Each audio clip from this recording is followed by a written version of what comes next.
Muy bien, continuamos con nuestra clase de escuela dominical, prácticamente esta hojita que estamos abordando con el tema de la Biblia. Pues ya nos hemos tardado un poquito, pero eso de tardarnos es algo relativo porque realmente lo importante es que aprendamos, que se establezcan bien estos conceptos y que pues sobre todo siempre los tengamos presentes. ¿Okay? Venimos del tema de en cuanto a qué la existencia de Dios, si recuerdan que es importante ver que racionalmente sí podemos creer que Dios existe, ¿no? Otra cosa que hemos visto, concluimos la semana pasada, que es acerca de los caracteres de los autores que han escrito la Biblia. Vimos que es un hecho de que continuamente pueden apelar o pueden abogar a sus lectores. Cada uno de los escritores o cada uno de los hombres de Dios que Dios ha utilizado, siempre ha habido un testigo, siempre ha habido personas que pueden confirmar lo que tal profeta escribió o lo que tal persona tuvo en común con Dios. ¿Sí vamos bien? ¿Sí? ¿Qué más recordamos de las semanas pasadas? ¿Algo que se me esté pasando? ¿Algo que quieran añadir? Es lo mismo, van a decir, lo mismo. Bien. Bueno, en el tema que nos quedamos la semana pasada va también directamente con el carácter de los autores, y en el inciso B ahí en nuestras hojitas dice lo siguiente: la otra es de que muchos de ellos, la mayoría, sellaron sus palabras con su sangre, estaban dispuestos a morir por la verdad que enseñaban. Y ahí fue donde nos quedamos. Vimos el tema de ¿quién? De Moisés. Ya vimos cómo Moisés a los 40 años tuvo un acontecimiento donde él, por defender a otro de su pueblo, tuvo que matar a un egipcio. Él se fue. 40 años después, ya con él 80 años, vino, fue a Egipto, guiado por Dios, mandado por Dios para que sacara a su pueblo de Israel, y lógicamente tenía el temor de que posiblemente lo fuesen a juzgar o hasta matar por aquel acontecimiento. Entonces, prácticamente Moisés tenía toda la seguridad de ir a Egipto. ¿Por qué? Porque tenía toda la seguridad de que ¿quién le había hablado? Dios. ¿Sí? Y no solamente eso, sino que ya estando en Egipto, Dios a través de Moisés hizo muchos milagros. Vemos lo que fueron las 10 plagas, vimos lo que inclusive el pueblo de Israel vieron que el pueblo de Israel lamentablemente dijo: no queremos que este Dios nos vuelva a hablar ni acercarnos. ¿Sí? Entonces prácticamente siempre hubo este detalle de que Dios nunca hizo las cosas aisladas, ¿sí? Siempre hubo evidencia, siempre hubo testigos, siempre hubo personas o en todo un pueblo en cuanto a que Dios realmente se mostró. ¿Sí? ¿Dudas, preguntas, comentarios, reclamaciones hasta aquí?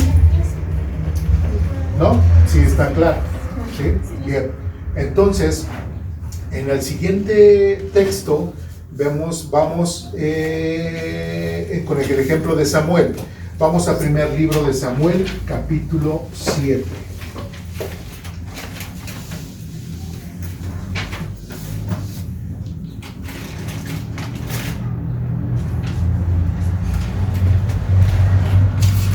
Samuel, ¿sí, verdad? Primer libro de Samuel, capítulo 7.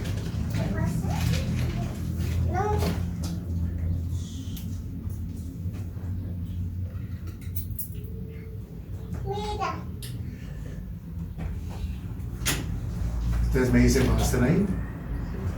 ¿Sí traen su hojita? Sí. ¿Sí? Bien. Ustedes me dicen. Primer libro de Samuel, capítulo 7. ¿Sí? Bien. Dice lo siguiente, del versículo 3 en adelante, dice: entonces Samuel le dijo a todo el pueblo de Israel. ¿Quién? Samuel, ¿a quién? A todo el pueblo de Israel: Si de todo corazón desean volver al Señor, desháganse de sus dioses ajenos y de las imágenes de Astoret. Dediquen su corazón al Señor y obedézcanlo solamente a Él. Entonces Él les rescatará de los filisteos. Así que los israelitas se deshicieron de todas sus imágenes de Baal y de Astoret y adoraron únicamente al Señor. Después Samuel les dijo: reúnan a todo Israel en Mizpah y yo oraré al Señor por ustedes. De manera que se reunieron en Mizpah y en una gran ceremonia sacaron agua de un pozo y la derramaron delante del Señor. Asimismo, no comieron durante todo el día y confesaron que habían pecado contra el Señor. Fue en Mizpah donde Samuel se convirtió en juez de Israel. ¿Sí? Versículo 7. Cuando los gobernantes filisteos se enteraron de que Israel se había reunido en Mizpah, movilizaron su ejército y avanzaron. El miedo invadió a los israelitas cuando supieron que los filisteos se acercaban. No dejes de rogarle al Señor nuestro Dios que nos salve de los filisteos, le suplicaron a Samuel. Entonces Samuel tomó un cordero y lo ofreció al Señor como ofrenda quemada entera. Rogó al Señor que ayudara a Israel y el Señor le contestó. ¿Sí? Entonces, justo en el momento en que Samuel sacrificaba la ofrenda quemada, llegaron los filisteos para atacar a Israel, pero ese día el Señor habló con una poderosa voz de trueno desde el cielo y causó tal confusión entre los filisteos que los israelitas los derrotaron. Los hombres de Israel los persiguieron desde Mizpah hasta un lugar abajo en Bercar, matándolos a lo largo del camino. Luego Samuel tomó una piedra grande y la colocó entre las ciudades de Mizpah y de Gesana. Los llamó Ebenezer, que significa la piedra de ayuda, porque dijo: hasta aquí el Señor nos ha ayudado. De modo que los filisteos fueron sometidos y no volvieron a invadir a Israel por algún tiempo, y durante toda la vida de Samuel la mano poderosa del Señor se levantó contra los filisteos. Entonces fueron restituidas a Israel las aldeas cercanas a Ecrón y Gat, que los filisteos habían tomado junto con el resto del territorio que habían tomado de Israel. Y en esos días hubo paz entre los israelitas y los amorreos. Versículo 15. Samuel continuó como juez de Israel por el resto de toda su vida. Ahora, ¿qué es lo que estamos viendo en este texto? ¿O qué fue lo que acabamos de ver? Venimos con esa secuencia. Dios siempre con su pueblo se manifiesta. Y el pueblo lo ve. Es lo que hemos estado diciendo desde la primera semana. Si nosotros, hombres del pleno siglo XXI, fuéramos a ese tiempo y le dijéramos a Israel: Israel, ya deja de creer en Dios. Dios no existe. ¿Qué nos va a decir Israel? Hola de locos, claro, ¿cómo no existe? Si se ha mostrado Dios y nos ha demostrado que Dios está con nosotros. ¿Sí me expliqué?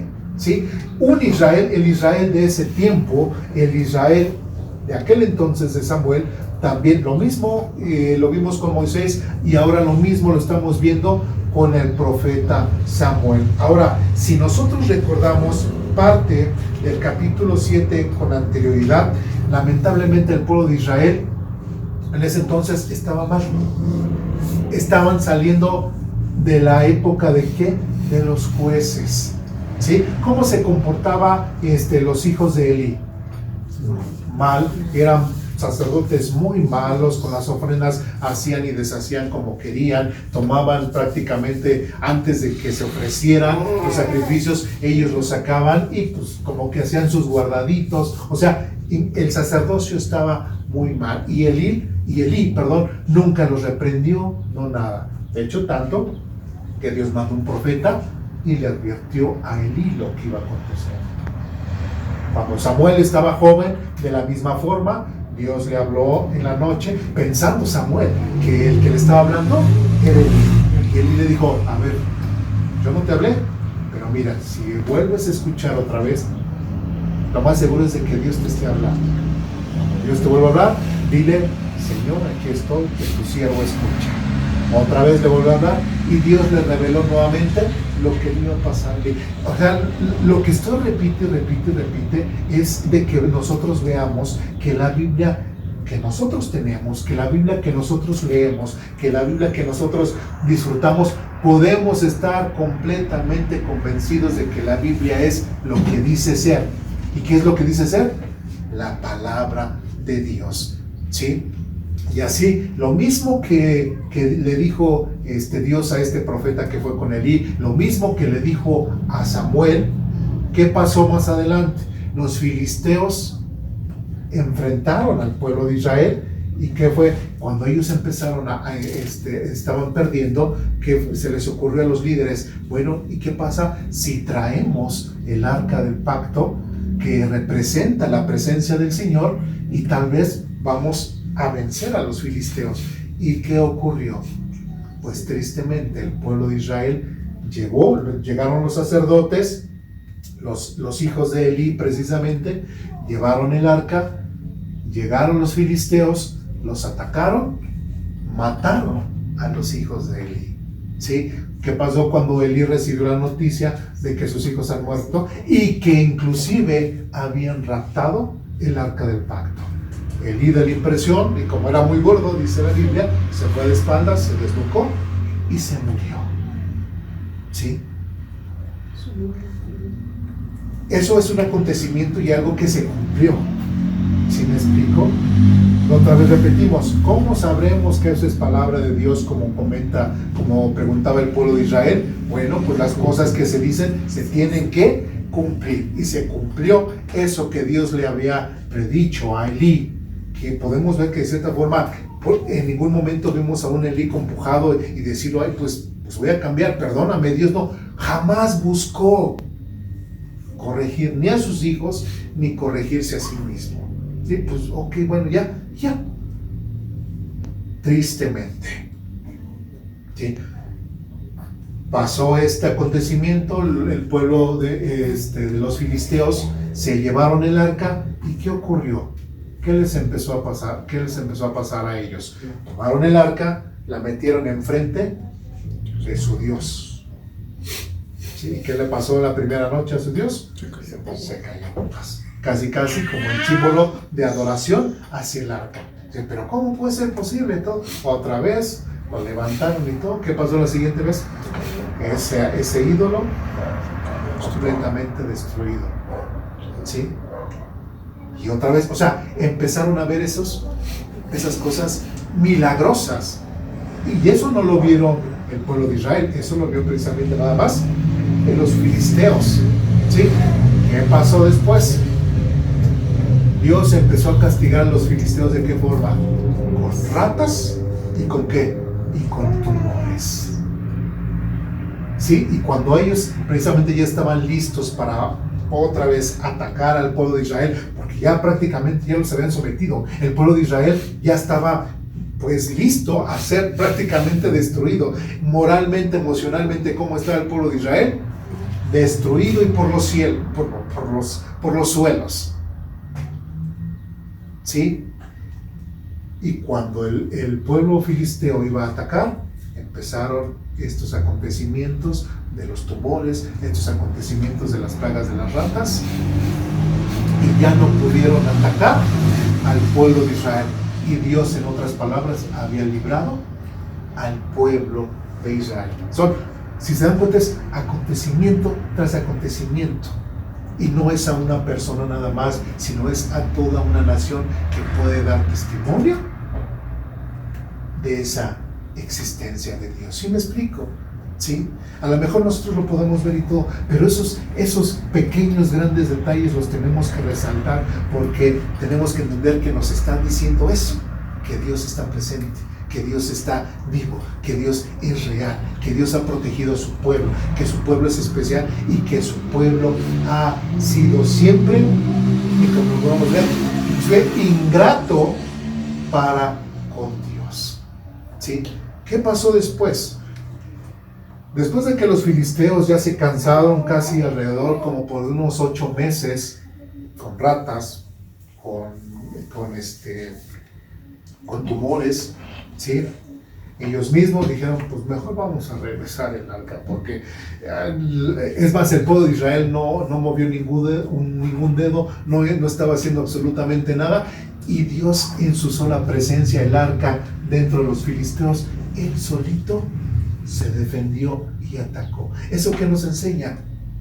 Que a Dios no lo tememos. Dios no necesita que nosotros lo defendamos. ¿Ustedes creen que nosotros nos podamos poner así a defender a Dios? No, lo que tenemos que defender es más bien lo que nosotros creamos, porque quienes son débiles somos nosotros, Dios no. ¿Sí? Y estar en todo momento aferrados a Dios, en todo momento estar aferrados a que su presencia está con nosotros. ¿Qué fue lo que pasó? Ya para no hacerles más larga, regresaron el arca. ¿Sí? Después de que regresaron el arca, la dejaron sobre una gran roca, ¿sí? Porque ya habían destruido el tabernáculo. Ya no había tabernáculo, ya lo habían destruido, ¿sí? Cuando el pueblo de Israel vio que el arca había regresado, pues la pusieron sobre una gran roca. ¿Y qué creen que empezó a hacer el pueblo de Israel? Adorar a la roca. No. Como dicen, hay un dicho que dice, la curiosidad mató al gato. Y en el capítulo 6 del primer libro de Samuel, 6. ajá, desde el versículo 18, dice, las 5 ratas de oro representaban las 5 ciudades filisteas junto con sus aldeas vecinas que eran controladas por los 5 gobernantes. La gran roca de Bet-Semes, donde colocaron el arca del Señor, todavía está en el campo de Josué como un testimonio de lo que sucedió allí. Versículo 19.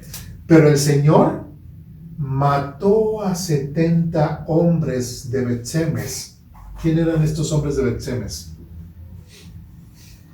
Eran parte del pueblo de Israel.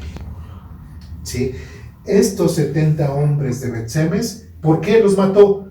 Porque miraron dentro del arca del Señor y el pueblo hizo gran duelo por lo que el Señor había hecho. Ellos tenían un mandato, otra vez desde la antigüedad. Solamente ¿quiénes podían tocar el arca? Los levitas. Sí. Alguien podía abrir, quitarle la tapa, por decirlo, y ver lo que estaba dentro. ¿Qué era lo que estaba dentro? ¿La vara de Moisés? No, la vara de Aarón. De Aarón, perdón, sí. Las tablas de la ley. Las tablas de la ley, Sí, y un cazuelita con el maná. Sí, ¿por qué tenía esas tres cosas el arca? ¿Qué representaban? ¿Por qué estaban ahí? Recordemos que el arca en la superficie tenía 2 querubines, ¿sí? Y veían sobre, digamos, aquí un querubín, acá otro querubín, y veían hacia abajo, ¿sí? Y aquí en esta superficie era donde el sumo sacerdote una vez al año entraba al tabernáculo para hacer sacrificio y con la sangre rociarlo por encima de la superficie. Y ese rojo, ese color, prácticamente no dejaba ver qué era lo que había dentro del arca. La vara de Aarón, que fue precisamente cuando el pueblo de Israel ya no quiso que Aarón los dirigiera ni los liderara. ¿Y cuál fue la señal de que realmente Dios confirmaba la dirección de Aarón, ¿sí? Como sacerdote, como líder, que reverdeciera? Entonces ese era un pecado de Israel. ¿Qué otra? Las tablas de la ley. El pueblo de Israel cometían pecado porque no estaban cumpliendo la ley. ¿Sí me explico? Y el maná del cielo. ¿Por qué? Porque el pueblo de Israel se quejaba de la alimentación que Dios le daba al pueblo de Israel. Entonces prácticamente los querubines eran testigos de esos grandes 3 pecados del pueblo de Israel. Y cuando el sumo sacerdote una sola vez al año entraba al lugar santísimo, recuerdan que era el atrio, el lugar santo, y el lugar santísimo donde solamente podía entrar el sumo sacerdote, Otra vez, ponía la sangre sobre la superficie del arca, y esos querubines ya no eran testigos porque eran cubiertos esos pecados con la sangre del cordero y ya no podían ver ese pecado. Por eso es de que en el Nuevo Testamento a nosotros nos dice que Jesucristo nos cubrió con su sangre.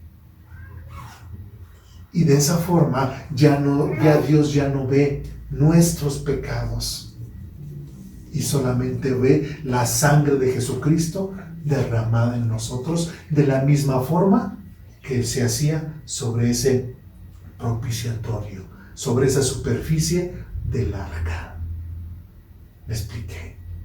Pero estos dijeron, ay, mira, seguramente debieron haber dicho, pues si a los filisteos no les pasó nada, la agarraron, se la llevaron y todo, pues a ver, vamos a ver qué hay ahí adentro. Fueron, abrieron el arca, ¿y qué pasó? Pero el Señor mató a 70 hombres de Bet-Semes porque miraron dentro del arca del Señor. Dios con anterioridad les había dicho que solamente los levitas tenían que hacer eso, solamente ellos podían tomar el arca, tocarla, transportarla, etcétera, etcétera, pero el pueblo de Israel. ¿Por qué dirán, por qué a los filisteos no les pasó eso? Pues porque los filisteos no sabían de esas cosas. No tenían la ley, no tenían esos mandamientos, ¿sí? Y Dios tenía un propósito, que llegar con los filisteos y atacarlos, ¿sí? Desde dentro. Pero el pueblo de Israel, no. El pueblo de Israel sí tenía esas ordenanzas, y el pueblo de Israel estaba desobedeciendo nuevamente la palabra de Dios. Y nuevamente esos mandatos que con anterioridad Dios les había prohibido, y Dios los disciplinó como dice aquí, en cuanto a los hombres de Bet-Semes, Dios cumple su palabra. ¿Sí? Aún a pesar de que ellos iban a correr riesgo por su vida. ¿Sí me expliqué? Y ellos de esa forma jugaron, se arriesgaron, y Dios los disciplinó. Porque también si nosotros ponemos, imaginarnos, también pudo haber gente que les pudo haber dicho a estas personas, no lo hagan porque está prohibido para nosotros, no lo hagan porque esto no le va a agradar a Dios. Pero muchos dijeron, no pasa nada, vete, vamos a ver. Y murieron. ¿Sí? Tentaron, ¿no? Porque lamentablemente mucha gente así dice, no, pues vamos a hacer, pues ya ves, pues ya vimos que no pasa nada, ¿no? Y vamos a seguir eso y pues no, según dice Dios esto, pero mira, yo hago esto y no pasa nada. No nos confiemos o no pensemos que Dios no va a traer un castigo para nosotros. Lo hizo con los de Bet-Semes y lo ha hecho con su pueblo de Israel. ¿Sí vamos bien? Entonces, ¿por qué mencioné esto? Porque sí, bueno, ya saben que yo siempre con los contextos, para mí es bien importante porque así podemos así que ver toda la atmósfera y todo el momento y entender los porqués, inclusive el por qué la gente podía pensar así, inclusive por qué la gente está tomando esas actitudes. Por eso es importante los contextos, ¿sí? Bueno, entonces llegamos al capítulo 7 que leímos en un principio. ¿Y qué fue lo que leímos? Samuel prácticamente le está diciendo al pueblo, versículo 13, entonces Samuel le dijo a todo el pueblo de Israel, si de todo corazón desean volver al Señor, desháganse de sus dioses ajenos y de las imágenes de Astoret.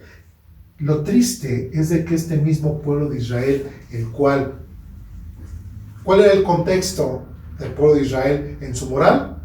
Ya hablamos acerca de un mal sacerdote Elí y sus dos hijos completamente mal. Entonces, si ellos como líderes estaban mal, el pueblo de Israel ¿cómo estaba? Mal. Tan mal estaban que el mismo pueblo de Israel tenía imágenes de Astoret, imágenes de muchos otros dioses. Y Samuel les está diciendo, realmente tienen que ser honestos y verdaderos. Si realmente van a buscar a Dios y consagrarse a Él, desháganse de todos sus demás dioses. ¿sí? No puede ser como hay gente que nosotros sabemos, bueno, sí creo en Jesucristo, pero pues también creo en la Guadalupana, pero pues también creo en San Martín de Porres, también creo en Judas Tadeo, y también creo en la diabólica muerte. Y no, no puede ser así. Solamente es Dios y Dios. Todo lo demás es basura, todo lo demás no sirve para nada. ¿Sí? Si realmente queremos consagrarnos a Dios y estar con Dios, es solamente y directamente a Él. ¿Sí vamos bien? ¿Sí? Entonces, algo que vemos aquí con Samuel, precisamente, que a la hora de levantarse, precisamente, y hablarles contra el pueblo, ¿sí? Samuel estaba completamente convencido de las palabras que él estaba mencionando, ¿sí? Y el pueblo, como vimos anteriormente, estaba saliendo de ese terrible acontecimiento que los de Bet-Semes habían muerto porque habían visto dentro del arca. ¿Sí?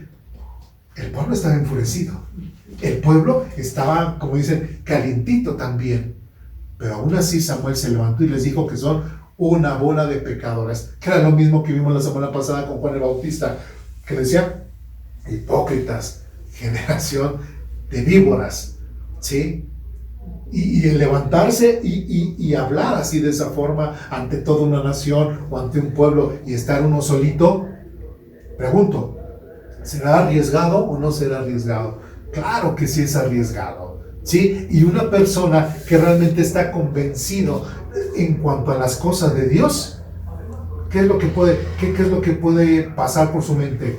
A lo mejor decir, caray, pues sí voy a enfrentarme casi con la muerte misma y la voy a tener de frente y me van a hacer esto y me van a hacer esto, pero mayor es Dios, ¿sí? Y como mayor es Dios, pues aunque yo vaya así solito, pero voy y les tengo que decir.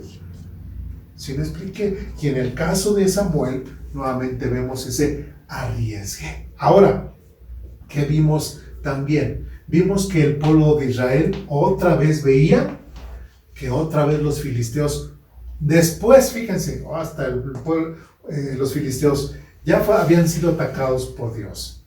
Ya Dios, después de que liberaron y regresaron el arca, seguramente ellos pues ya se sentían muy fuertitos, ya se sentían repuestitos, ya se sentían ya con más ganas. ¿Y qué seguramente fue lo que pasó por su mente? Pues ahora que estamos bien, pues vamos otra vez en contra de Israel a pelear. Si alguien dice, el ser humano es el único animal que cae 2 veces en el mismo hoyo, ¿sí? Y en todo un pueblo, como el pueblo de los filisteos, otra vez quisieron atacar al pueblo de Israel. ¿Y qué pasó? El mismo pueblo de Israel, ¿qué pasó por sus mentes y por su emoción? ¿Se pusieron contentos y buscaron a Dios? No, hubo temor y angustia con ellos, ¿sí? Y bueno, tanto que dice versículo 7, cuando los gobernantes filisteos se enteraron de que Israel se había reunido en Mizpá, movilizaron su ejército y avanzaron. El miedo invadió a los israelitas cuando supieron que los filisteos se acercaban. No dejes de rogarle al Señor nuestro Dios que nos salve de los filisteos. ¿Quién le decía esto a qué? El pueblo se lo decía a quién? A Samuel.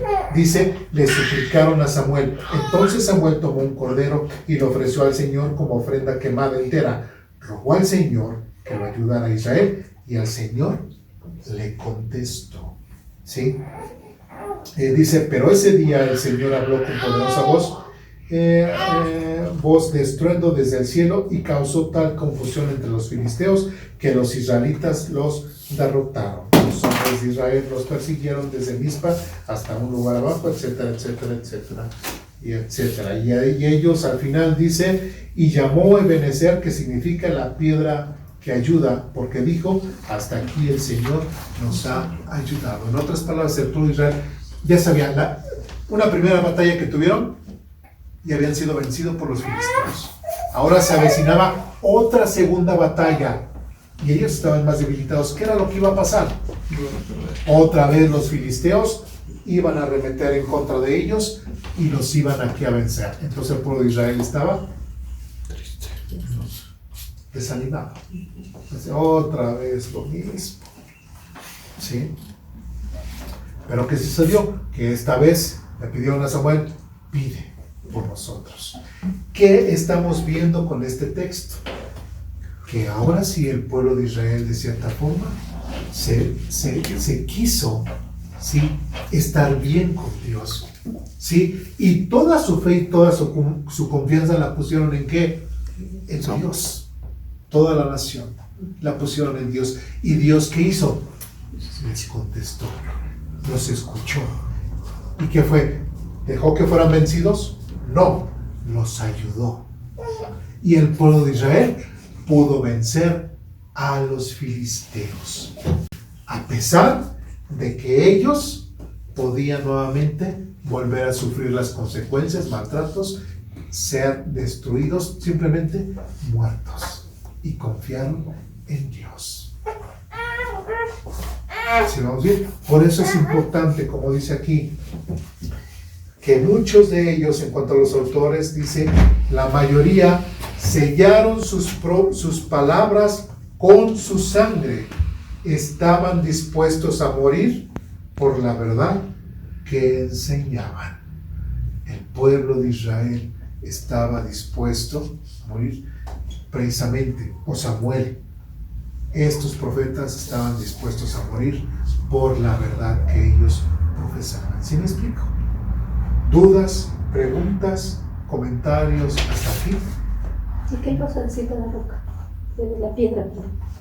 No, nada más di la referencia de que el pueblo de Israel, cuando recibieron nuevamente el arca de vuelta, para no dejarlo a pie de, así en el pasto o algo así, la pusieron sobre una gran roca. Sí, y ya, nada más eso. Sí, porque también no quiere decir que no, y la roca significa, hasta puedo decir la roca significa Jesús, y porque recuerden que Jesús es la roca y que no sé qué, entonces el arca está sobre la roca. Ahora, si yo dijera eso, ¿es una buena interpretación? No, pero según como lo hemos visto, no, está bien, porque pues no, pero así con el juego de palabras puedo hacer que la Biblia diga lo que yo quiera, ¿no? Y hasta descontextualizar y llamar otros pasajes, pero no, ahí en ese caso la roca significa roca, una piedra ahí en medio del campo, eso es lo único que es. ¿Sí me expliqué? ¿Y qué tamaño era la roca? ¿De qué tamaño era? Sí, también uno puede ahí empezar. Bueno, otro ejemplo vemos con Gad.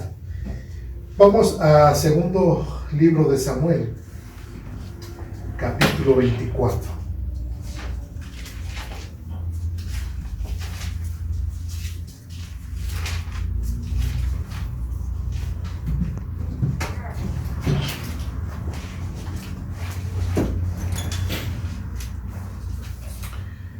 Segundo libro de Samuel, capítulo 24, versículos del 11 en adelante.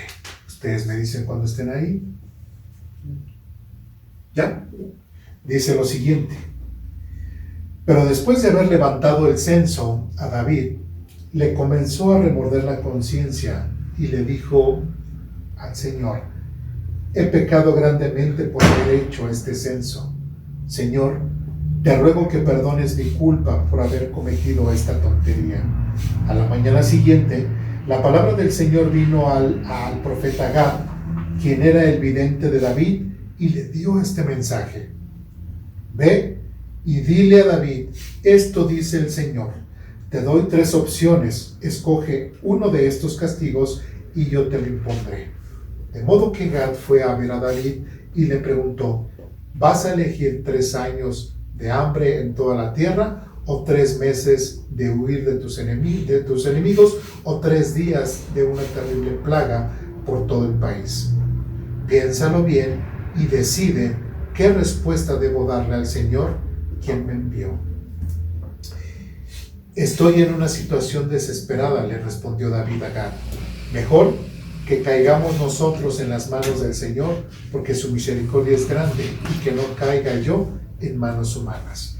Por lo tanto, el Señor mandó una plaga sobre Israel esa mañana que duró 3 días. Perdón, un total de 70,000 personas murieron en toda la nación, desde Dan en el norte hasta Bersebas en el lugar. Sin embargo, cuando el ángel se disponía a destruir Jerusalén, el Señor desistió y le dijo al ángel de la muerte: detente, ya es suficiente.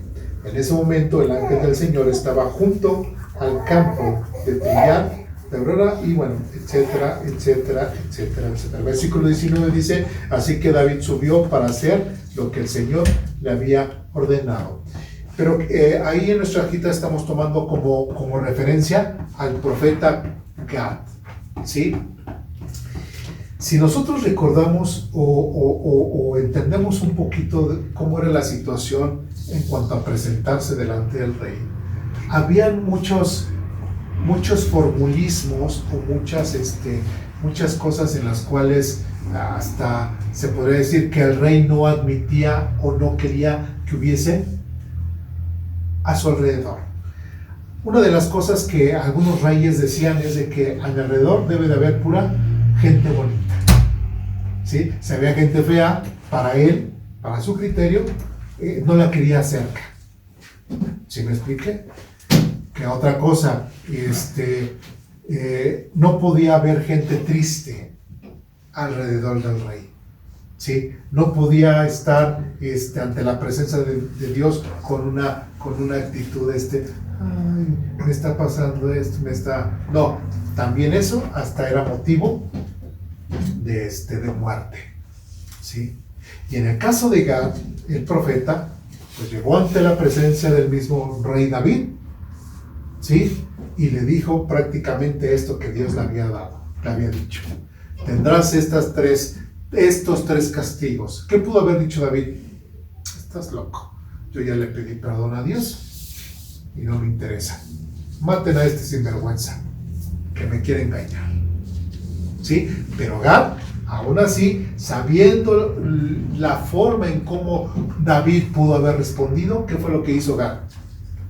Fue y le dijo a David lo que Dios le había mandado, ¿sí?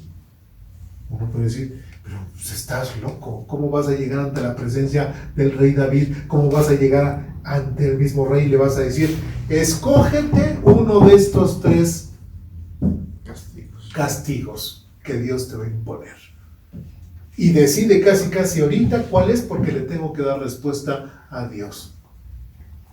A ver, bájale, ¿no? Diga, a ver, bájale. ¿Sí? ¿Cómo que? ¿Y tú quién eres o qué? ¿Sí? Pero Gad sabía exactamente el mensaje que había recibido de Dios. Gad sabía exactamente quién lo había enviado, y aún así su vida arriesgó. ¿Por qué? Por el mensaje que estaba a punto de dar a David. ¿Sí me explico? Entonces, ¿qué es lo que estamos viendo en este punto? En el caso de los autores, y lo voy a seguir repitiendo, los autores de la Biblia, o en el caso de Gad, que no fue autor, pero nos da testimonio de cómo él fue ante la presencia de Dios y arriesgó su propia vida para dar ese mensaje. O sea,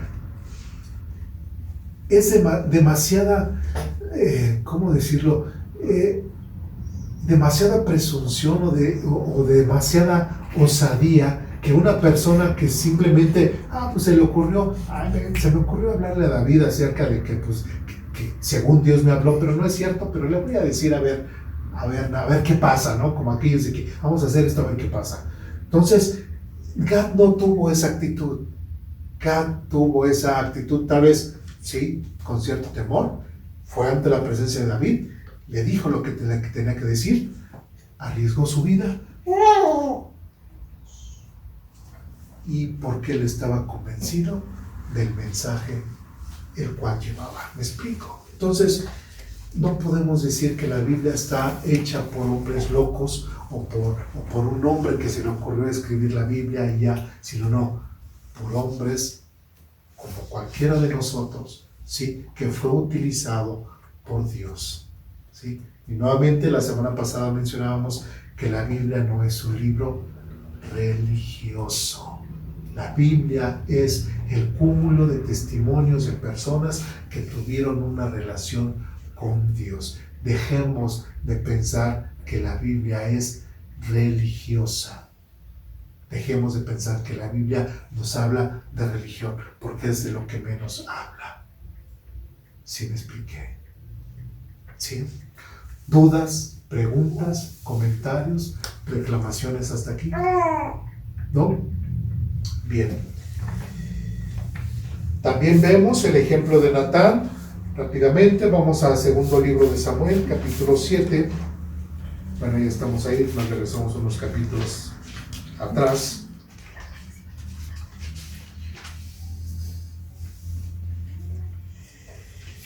Segundo de Samuel, capítulo 7, ya estamos ahí. ¿Ustedes me dicen? ¿Sí? Dice lo siguiente, del versículo 2. El rey mandó llamar al profeta Natán. Mira, le dijo David, yo vivo en un hermoso palacio de cedro, mientras que el arca de Dios está allí afuera en una carpa. Natán le respondió al rey, adelante, haz todo lo que tienes pensado porque el Señor está contigo. Pero esa misma noche el Señor le dijo a Natán, ve y dile a mi siervo David, esto ha declarado el Señor, ¿acaso tú eres tú el que me debe construir una casa en la que yo viva? Desde el día en que saqué a los israelitas de Egipto hasta hoy nunca he visto una casa, siempre fui de un lugar a otro con una carpa y un tabernáculo como mi morada. Sin embargo, donde quiera que fui con los israelitas, ni una sola vez me quejé ante los jefes de las tribus de Israel, los pastores de mi pueblo Israel. Nunca les pregunté por qué no me han construido una hermosa casa de cedro. Ahora ve y dile a mi siervo David. Y nuevamente la misma situación con Gad, lo vemos ahora con el profeta Natán, ¿sí? Y ahora Natán le dice lo contrario, después de que, sí, ve y haz lo que tú quieras. Ahora Dios le revela esto a Natán y Natán dice, no, David, no. ¿Qué hubiera dicho Natán? ¿Qué hubiera dicho David? Perdón. No, pero es que es lo que yo quiero hacer esta casa para Dios y todo. Por contradecir al rey, también, ¿qué le hubiera pasado? Su vida pudo haber estado y estuvo en peligro. Y hasta como su reputación como profeta, ¿no? Porque él antes, sin consultar a Dios, dijo, sí, hazlo, eres el rey. Pero como que para rectificar su error es muy difícil que un humano o que una persona con ese, podría ser como que estatus, ¿no? Pues sí, y bueno, si recordamos cuando hablamos acerca, no sé si recuerdan una predicación que vimos aquí, acerca de David, ¿cómo estaba la situación espiritual del pueblo de Israel? Estaba bien, de cierta forma estaba bien, los sacerdotes estaban bien, ahí iba bien la cosa. Entonces surge este pensamiento de David en cuanto pues quiere hacer la casa de Dios. Entonces por eso Natán dijo, pues bueno, pues espiritualmente el pueblo, David y Israel están bien, los líderes religiosos también están bien, pues no le vemos por qué no, pues ve y construye prácticamente. Así como dices, aún así no le consultó a Dios, pero pues él Natán vio pues el contexto y dijo, pues si todo está bien y ahora él quiere hacer la casa de Dios, pues seguramente está bien, ¿sí? Pero no le preguntaron a Dios.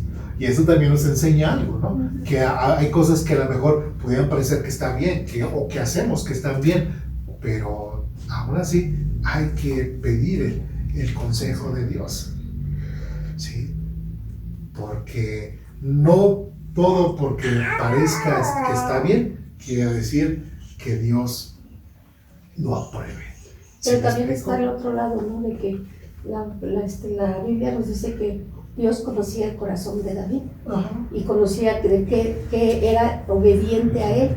Tal vez también era, a lo mejor, no sé yo, ¿no? Que a lo mejor también el mandarle a decir con el profeta, ¿sabes qué? Dile a David que no o algo, también de cierta forma estaba viendo la obediencia de David en ese sentido, decir, bueno, ¿por qué si yo soy rey, yo quiero hacerlo? ¿Tú quién eres o qué? Ajá. Pero ahí vemos esa conexión que hay de Dios con el hombre, ¿no? Y en este sentido, David era obediente a Dios y era temeroso de Dios. Entonces, por eso también él se sometía a lo que los profetas decían, porque sabían que era palabra de Dios, ¿no? Entonces Sí. está esa relación también de Dios, de David con Dios, ¿no? Pues sí, sí. También, aunque de repente, bueno, es que lo que tenemos que entender también es de que Dios a veces agarraba a una persona como profeta así, de repente surgía, pum, y la mandaba. Entonces realmente, por ejemplo, en el caso de Gad o en el caso de Natán, a lo mejor fueron la primera vez y David ni los conocía. También puede ser. Prácticamente dice, bueno, ¿y tú quién eres? ¿Qué vienes y me dices? Sí, siendo rey en la categoría que Sí, estaba él. porque ciertamente quién estaba bueno, sí, ya había muerto Samuel. Samuel fue Sí. Y después, ¿quién quedaba como profeta? Pues todavía no se definía. Ahí vemos a Gad, vemos ¿cómo se llama? Natán. Natán, se me olvidó. Sí, es que ahí ya entraba el tiempo de jueces, como dices, ¿no? Porque fallece Samuel y ya entra el tiempo de jueces. Así es. Ajá, entonces, pues, Sí. pues es todo una... Bueno. Vemos en el caso de Elías. Vamos al primer libro de Reyes, capítulo 18.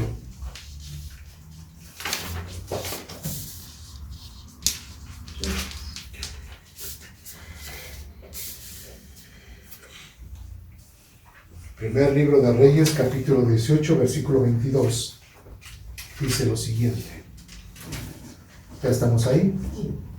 Dice, entonces Elías le dijo, yo soy el único profeta del Señor que queda, pero Baal tiene 450 profetas. Ahora traigan 2 toros, los profetas de Baal pueden escoger el toro que quieran, que luego lo corten en pedazos, lo pongan sobre la leña de su altar, pero sin prender el fuego.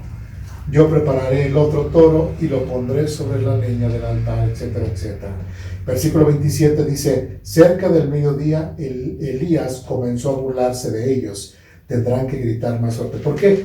Si recuerdan cuando se leyó esta porción, sí va a ser como una competencia, ¿no? ¿Qué Dios era el real? ¿Baal o el Dios de Israel? ¿Sí? ¿Cuántos profetas tenía Baal? 400. ¿Cuántos profetas tenía el Dios de Israel? 1. 400 sobre 1, 1 sobre 400. ¿Estaba pareja la cosa? No. ¿Sí? No estaba pareja la cosa. Entonces, les dijo Elías, pues empiecen ustedes primero. Háblale. ¿Sí? Y como dice aquí, hasta el mediodía, aún así, ese sacrificio nunca se prendió, ese sacrificio siempre estuvo ahí, que dice que inclusive hasta los profetas de Baal se rasgaban sus vestiduras, clamaban, sollozaban, gritaban y todo, y su Dios jamás se manifestó. Tanto que el mismo profeta Elías dice, comenzó ¿qué? A burlarse de ellos. Tendrán que gritarle más fuerte, se mofaba. Dice, sin duda que es un Dios. Dice, sin duda que es un Dios. Tal vez está soñando despierto o quizás esté haciendo sus necesidades. Dice, ¿qué tan tremendo se está burlando? ¿Cuántos eran? 400 sobre 1. En ese momento, ¿qué hubieran hecho ellos? A ver, tú. Y matarlo. Y a Dios competencia, no nos interesa tu competencia, por decirlo así. Te matamos y ya. Solamente eres tú. Después dice, seguramente salió de viaje o se quedó dormido y necesita que alguien lo despierte. Así que ellos gritaron más fuerte y como acostumbraban a hacer, se cortaron con cuchillos, etcétera, etcétera. Dice, versículo 33, apiló la leña sobre el altar, cortó el toro en pedazos y puso los pedazos sobre la tierra. Luego dijo, llenen 4 jarras grandes con agua y echen el agua sobre la ofrenda y la leña. Ahora ya era el tiempo de Elías.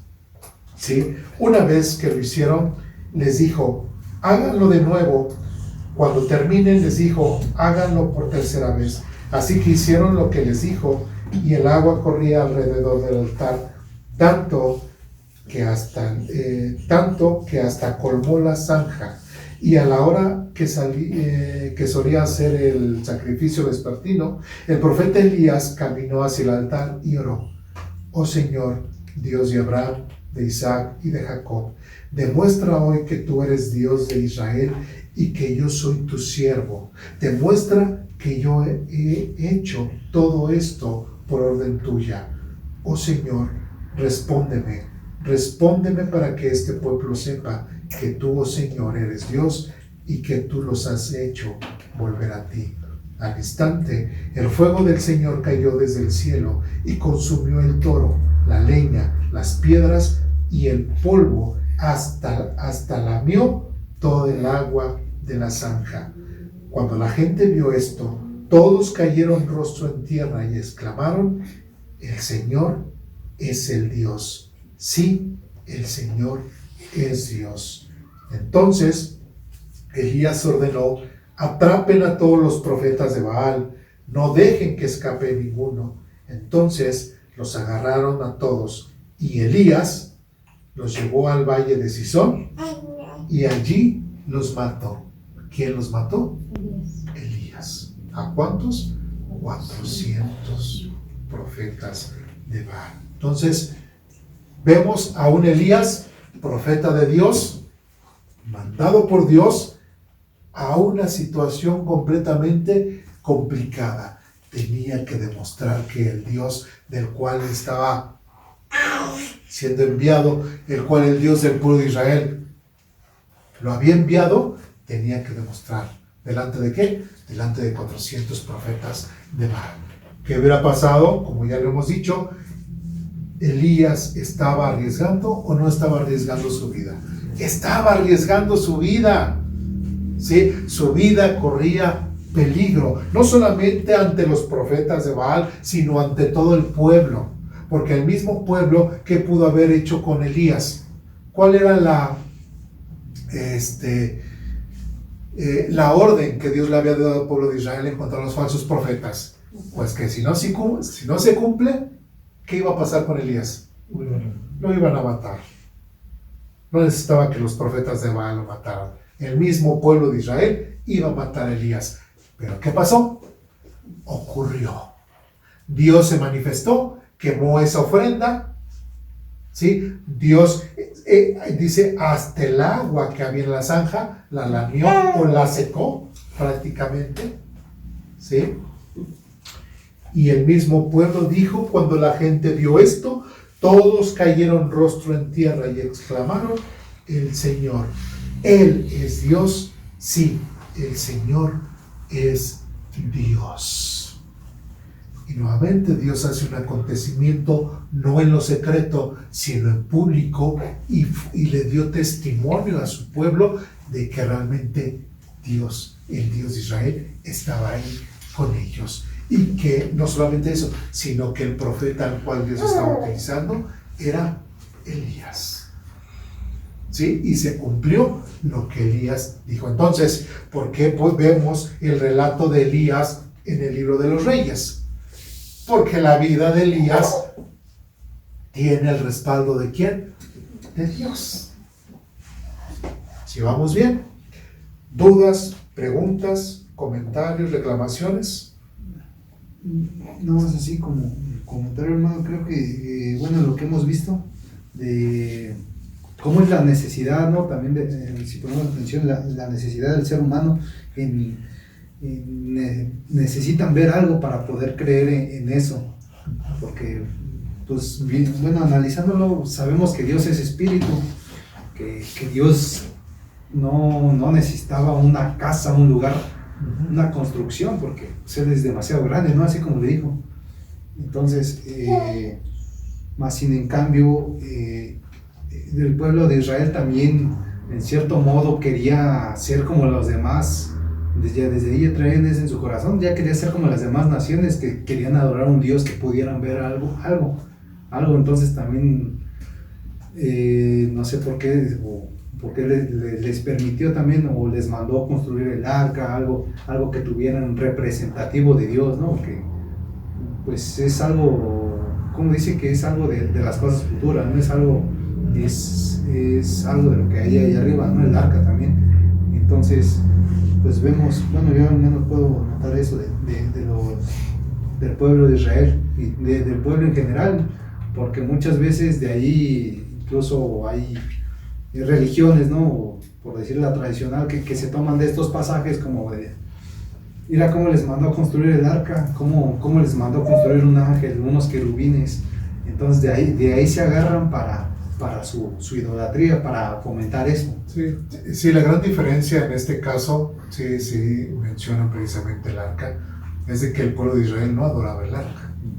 ¿Sí? El arca representaba la presencia de Dios en medio de su pueblo. Ahora, ¿el arca en dónde estaba? ¿En el atrio? No. ¿En el lugar santo? No. En el lugar santísimo. Entonces, ¿el mismo pueblo de Israel podía tener ese contacto visual con el arca? No. ¿Sí? Y una vez al año el sumo sacerdote que entraba y hacía el sacrificio y decía, pues ya, el perdón del pueblo ya está saldado. ¿Quién daba testimonio de que el arca estaba ahí? Pues el sumo sacerdote. ¿Sí? Entonces el pueblo de Israel tenía que creer prácticamente por el testimonio de una sola persona. ¿Sí? Porque ni aún así veían el arca. ¿Sí me expliqué? ¿Sí? Entonces, por eso es de que cuando vimos con los de Bet-Semes, pues, ay caray, el arca. Y de seguro cuando vieron de regreso venía el arca o cuando lo sacaron, para muchos fue la primera vez que veían el arca. ¿Sí? Y cuando la vieron regresar así sobre las vacas, regresando solas y el arca ahí encima, para muchos igual cuando dicen, ¿y eso qué es? Para muchos pudo verse extraño, es decir, ¿será el arca? Pero por las características, caray, sí es. Y bueno, ¿y qué habrá? Y por eso les pasó lo que les pasó. Muchos murieron en ese lugar. ¿Sí? O sea, ni el arca visiblemente estaba a la vista del pueblo. No es algo que pudieran adorar, ¿no? Exactamente, o sea, ¿por qué? Y nosotros vemos, ahora, el texto que vimos hace rato acerca de la batalla con los filisteos, ellos decían, vamos a sacar el arca, ¿por qué? Porque la presencia de Dios está con nosotros. Un amuleto, ¿no? Pero no tanto porque ellos estuvieran adorando el arca, ¿sí? Sino ellos lo que querían era que Dios estuviera con ellos. ¿Sí me expliqué? Entonces, son dos contextos completamente diferentes, así como ellos los planean. Tampoco están adorando a los querubines que estaban por encima del arca. ¿Sí me explico? Igual cuando Moisés, recordemos que hizo la serpiente de bronce y todo, pues muchos lo ven, pero tampoco adoraban a la serpiente. ¿Sí? Y cuando ya no tuvo necesidad, inclusive vemos un rey que después de que quitó toda la idolatría, él entendió que también esa serpiente había sido objeto de adoración, ¿y qué hizo? La destruyó. ¿Sí me explico? Entonces, sacerdotes católicos o el pueblo, los católicos que mencionan y sacan esos textos, pues los sacan completamente fuera de su contexto, porque en ningún momento el pueblo de Israel ni adoró el arca, ni adoró a la serpiente, y si lo hizo mal, o sea, cuando el rey lo destruyó, pues sí lo estaban adorando, pero estaba mal, no estaba bien, y la destruyó porque estaba mal esa adoración, ¿sí? No porque estuviera bien. Y así como lo menciona, ¿no? También cuando se llevaron el arca para que los apoyara o para que Dios estuviera ahí, en cierto modo también lo vieron como algo religioso, así como de el arca está aquí, la presencia de Dios está aquí y nos va a ayudar porque nos va a ayudar, ¿no? Más sin en cambio Dios permitió que los filisteos los derrotaran y bueno, al menos podemos ver que no es tanto algo material o el significado material de las cosas, sino el mandamiento o el obedecer a Dios, ¿no? Ajá. Es cuando da a Dios pues su aprobación o está con nosotros. Sí. Y de hecho en ese entonces el pueblo de Israel estaba tan equivocado, tan desviado en su adoración a Dios. ¿Qué fue lo que vimos? Que no solamente adoraban al Dios de Israel, sino era el Dios de Israel, Moló, Astoret, bla, bla, bla. Había otros dioses. Entonces, de la misma forma que adoraban a esos dioses, de la misma forma adoraban al Dios de Israel. Y como decía hace un momento, parecía ser así como que el amuleto, ¿no? Y muchos de ellos se colgaban, o sea, parte de esos dioses de Baal y todo, se los colgaban y los traían como amuletos, tristemente, o los ponían así igual en las paredes. O sea, eso que hace el catolicismo en cuanto a poner sus altares, no es nuevo, ¿sí? Eso ya está desde muchos miles de años atrás.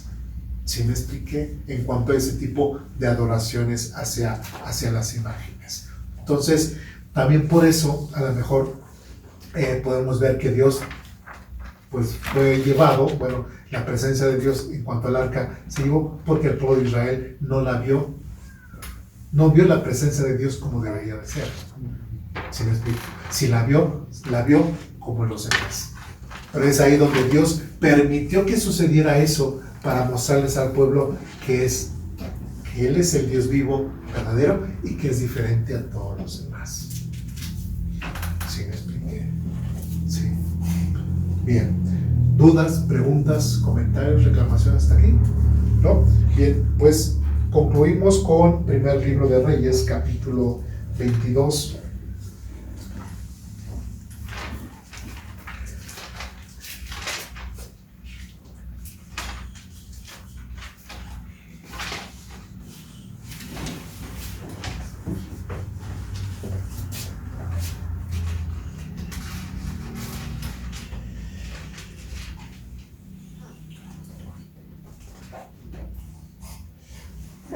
Primer libro de Reyes, capítulo 22, versículos del 21 en adelante. No vamos a leer todo el capítulo, pero recordemos aquí que el rey Josafat y el rey Acab pues van a tener una batalla, se están juntando para tener una batalla. Y por ahí uno de ellos dice, bueno, pero ¿ya le preguntaste a Dios si podemos ir o no podemos ir? Y dice, pues ahí hay un profeta, dice versículo 7, dice, pero Josafat preguntó, ¿acaso no hay también un profeta del Señor aquí? Debemos hacerle la misma pregunta.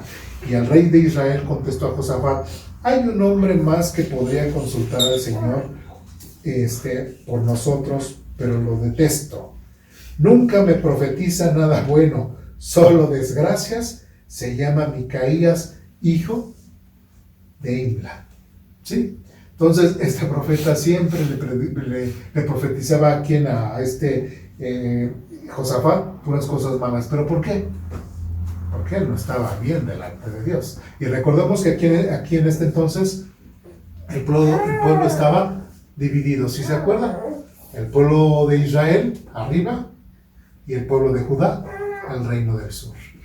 ¿Sí? Entonces el reino del norte y el reino del sur se juntaron para esta batalla. Le preguntaron a Dios o preguntó, vamos a ver, ¿no hay alguien que nos pueda decir si es bueno que vayamos o no? Bueno, ya vimos, versículo 14 dice, pero Micaías respondió, tan cierto como que el Señor vive, solo diré lo que el Señor me indique. Cuando Micaías se presentó ante el rey, Acab le preguntó, Micaías, ¿debemos de ir a pelear contra Ramot de Galad o desistir?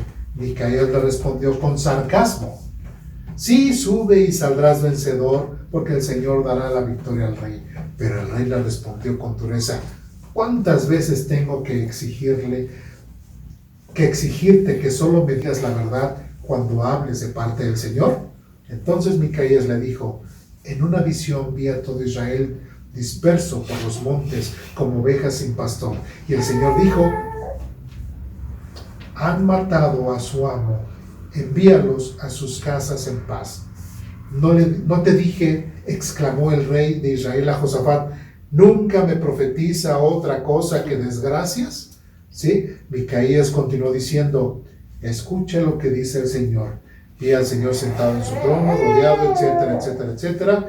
Llegamos hasta el versículo 28. Dice, pero, versículo 25 dice, y Micaías le contestó, ya lo sabrás, Cuando estés tratando de esconderte en algún cuarto secreto, arréstenlo, ordenó el rey a Israel. Llévenlo de regreso a Amón, el gobernador de la ciudad, y a mi hijo Joás. Denles la siguiente orden de parte del rey: metan a este hombre en la cárcel y no le den más que pan y agua hasta que yo regrese sano y salvo de la batalla.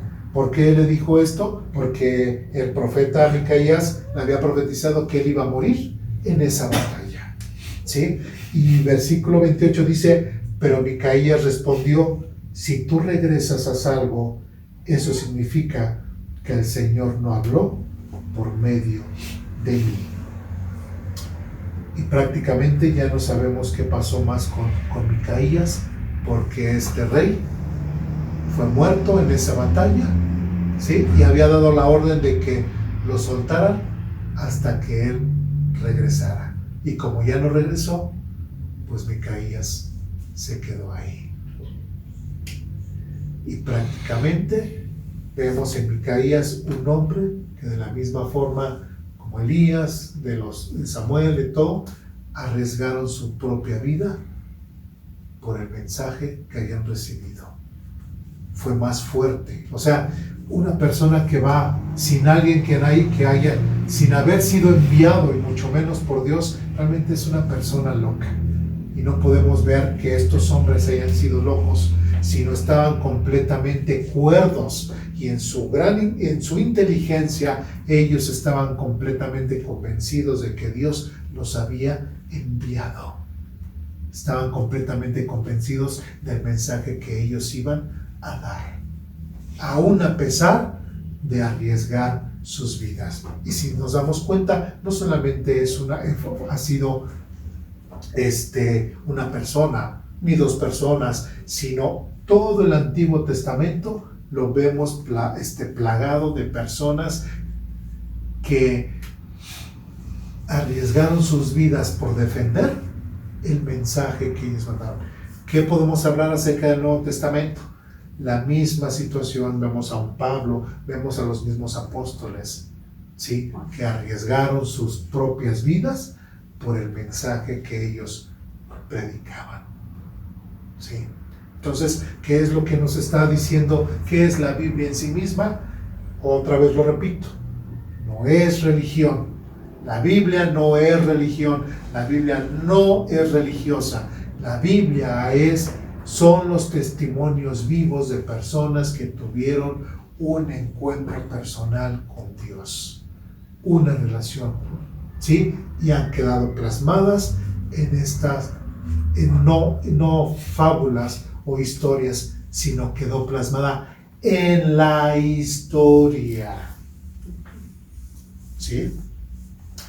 ¿Dudas, preguntas, comentarios, reclamaciones? ¿No? Bien.